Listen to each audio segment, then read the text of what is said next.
Selamat pagi teman-teman. Kita jumpa lagi ya untuk membahas hal lain. Kita akan ngomong yang namanya handling objection. Apa itu handling objection? Itu dari kata hand, artinya tangan. Handling berarti menangani, mengatasi. Objection itu apa? Objection itu keberatan, masalah. Nah, kalau Anda sering nonton film barat itu ya, dalam persidangan seringkali jaksa atau nuntut itu kadang-kadang mengangkat tangan lalu mengatakan objection sir, objection gitu kan ya. Artinya keberatan Pak, keberatan. Nah, di dalam komunikasi seringkali ada keberatan-keberatan seperti itu. Ada penolakan-penolakan. Nah, bagaimana seorang pembicara, speaker, itu bisa mengatasi segala bentuk penolakan-penolakan seperti itu. Nah, bagaimana caranya? Nanti kamu saya minta untuk nonton film. Sangat bagus, filmnya sangat bagus dan itu true story. True story. Bagaimana seorang guru mengatasi problem-problem penolakan dari anak-anaknya. Nah, yang harus diperhatikan di dalam komunikasi, yang pertama-tama itu adalah bahwa komunikasi itu bisa terjadi. Nah, diterima, tidak ada penolakan. Sehebat apapun kamu sebagai speaker, kalau nggak diterima, maka nggak ada gunanya.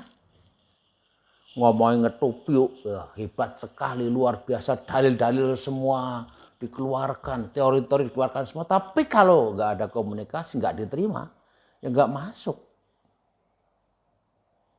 Maka kata kunci dalam komunikasi adalah Anda harus diterima. Pak, kalau misalnya saya orang baru, Pak, kan kita nggak tahu diterima atau tidak, gitu kan? Ya, kalau orang baru ya ciptakanlah suasana komunikasi awal yang membuat orang senang. Tidak masuk ruangan terus selamat pagi saudara-saudara, apa kabar? Ya ampun, ini speakernya lemes banget gitu kan ya. Berbeda maksudnya. Selamat pagi saudara, apa kabar? Luar biasa Anda hari ini. Gitu ya. Semoga Anda diberkati oleh Tuhan dengan segala kebaikannya. Nah, misalnya, dan ngomongnya saja sudah berbeda. Nah, kadang-kadang pendekatan-pendekatan seperti ini yang mengawali sebuah proses komunikasi itu penting banget. Penting banget. Kadang ada orang mengucapkan quote di awal pembicaraan masuk ruangan gitu kan ya. Quote yang sangat menggelegar, menghentak, membuat orang terpukau, tercengang dengan quote itu. Itu bisa juga menjadi titik awal masuk. Gitu kan. Nah, maka ketika ada penolakan-penolakan gitu kan ya, kata kuncinya cuma satu, menangkan hati orang yang menolak Anda. Itu kata kuncinya. Kalau orang itu dimenangkan hatinya, diperjuangkan gitu kan ya. Wah, pasti dia akan berpikir, saya dipikirkan orang itu. Nah, maka kata kunci itu penting untuk diperhatikan.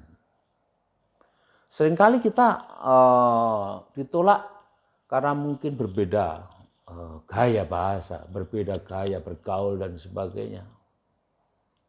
Maka kita harus memahami konteks dengan siapa kita berbicara. Nah, ada rumus yang mengatakan bahwa seorang speaker itu sebenarnya seorang pedagang. Dan pedagang itu ya bagaimana caranya supaya pembelinya senang dengan kita. Dengan memberi diskon itu misalnya guyon-guyon, cuk-cuk yang menyegarkan, yang menarik, seperti itu. Nah, dengan kemampuan mendengarkan. Karena pada prinsipnya, setiap orang itu pengen mendengar apa yang pengen didengar. Bukan apa yang harus didengar. Nah, itu penting. Itu penting supaya kita tuh sadar betul. Nah, banyak orang mengatakan, ini penting, tolong kamu perhatikan. Kan penting menurut speaker, bukan penting menurut audiens. Maka bagaimana yang penting menurut kita itu bisa juga menjadi penting bagi audiens kita. Nah, itu perlu dipakai cara. Caranya adalah memenangkan hati audiensnya. Sampai akhirnya audiens itu membuat kita mudah berbicara karena dia berpikir, oh pembicara ini, speaker ini berbicaranya bagus demi kepentingan saya. Nah, ketika orang hidupnya diperjuangkan, digagas, gitu ya, dimenangkan, gitu, maka segala bentuk denial, penolakan, segala bentuk ya resistensi yang ada itu akan hilang. Orang akhirnya bisa masuk. Nah, penting sekali bagi kita, saudara, untuk pertama membangun keterbukaan dalam arti bahwa orang yang kita ajak bicara itu menerima kita dulu. Nah, menerima kita itu dengan cara mungkin kita menyapa yang ramah, dengan kita yang ceria, dengan kita mendoakan mereka, dengan mengajak mereka bergembira dan sebagainya.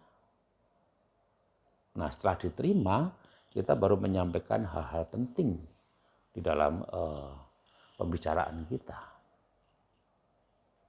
Nah, handling objection terjadi karena memang ada penolakan-penolakan oleh audiens kita.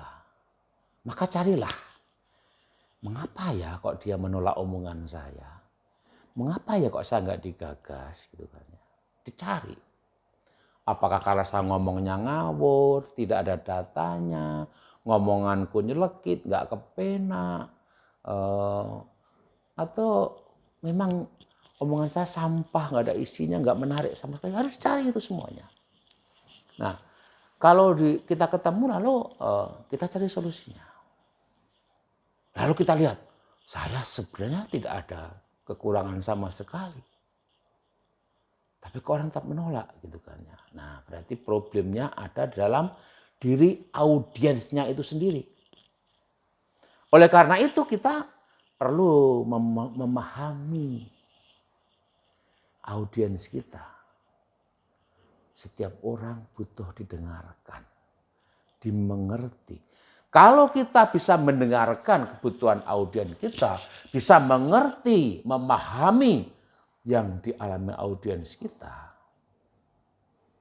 sebenarnya kita sangat mudah berkomunikasi dengan siapapun. Dengan anak-anak kita juga bisa ngobrol, berceria dengan mereka gitu kan ya. Ya kalau anak-anak kan ya sukanya ya dipuji, disemangati gitu kan. Kadang-kadang kalau orang tua itu nyuruh anaknya makan aja, begitu anak bisa makan, aduh pintar gitu kan ya. Anaknya makan pintar gitu. Begitu anaknya sudah SMA menghabiskan makanan gitu, orang tuanya mulai marah-marah semuanya gitu. Orang nggak tahu diri, nggak tahu aturan. Ih, mama nggak konsisten. Dulu waktu kecil saya makan, mama bilang pinter. Begitu sekarang saya makan banyak, mama bilang nggak serakah dan sebagainya. Kadang menggunakan bahasa-bahasa seperti itu. Nah, di dalam film Freedom Writer ini gitu kan ya, seorang guru yang ditolak oleh anak-anak yang bengal, yang nakal-nakal. De facto anaknya memang nakal, punya masalah, semuanya punya problem. Tapi bagaimana guru ini hebat sekali ketika mencoba mengajak mereka tidak tidak hanya menangisi masalahnya sendiri.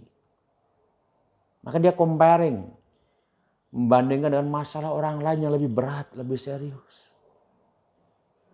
Nah, cara pendekatan menggunakan hati seperti ini, itu membuat audiennya akhirnya mulai simpatik, ya, mulai percaya, mulai dengar, dan akhirnya bisa mengikuti. Semangat, ceria bersama gurunya. Nanti filmnya saya kompres dulu dan Anda bisa menontonnya. Terima kasih.